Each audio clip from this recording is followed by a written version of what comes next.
Hrad Krásna Hôrka vznikol na ochranu stredovekej cesty, ktorá viedla cez banícke oblasti slovenského Rudohoria.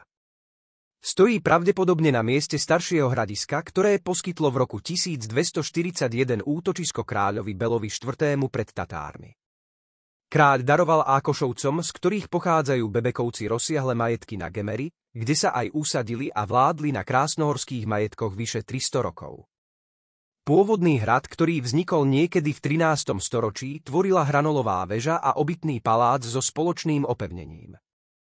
V roku 1441 Iskrovo vojsko obsadilo Gemer, ale hrad nezničilo a keď posádka hrad opustila, patril až do roku 1566 opäť Bebekovcom.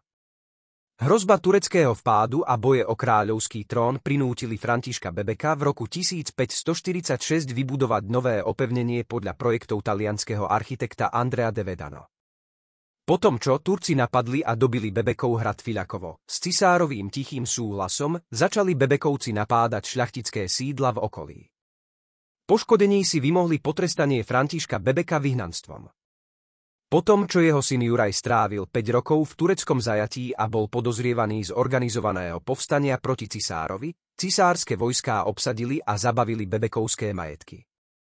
V roku 1567 smrťou Juraja Bebeka v Sedmohradsku rod Bebekovcov vymiera. Na hrade sa potom striedali kráľovskí kapitáni, čo hradu veľmi neprospievalo. Tento stav trval, až pokiaľ sa na hrad nedostal mladý, ambiciózny Peter Andráši.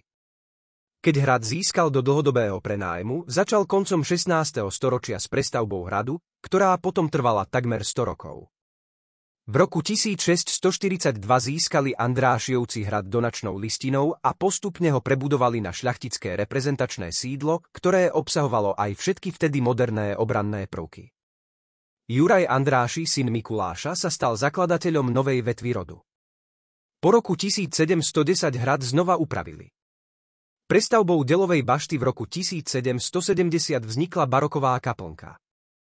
V roku 1818 hrad vyhorel a bol núdzovo opravený. Juraj Andráši pokračoval v prácach na hrade a Krásna Hôrka sa napokon v roku 1857 stala rodovým múzeom Andrášovcov. V roku 1903 gróf Dionýz Andráši zriadil v priestoroch hradu pietne múzeum grófky Františky Hablavcovej. V sobotu 10. marca 2012 popoludní na hrade vypukol požiar. Zhoreli šindľové strechy, expozícia v hornom gotickom paláci a zvonica. V kongregačnej sieni sa preboril strop. Hasiči zachránili 90% exponátov, vnútorné časti hradného areálu však zostali zadimené. Škody boli vyčíslené na 8 miliónov eur. V roku 2023 stále prebieha rekonštrukcia hradu. Ak máš záujem o viac videí a podcastov s témou Slovenské hrady, daj nám like a klikni na odber.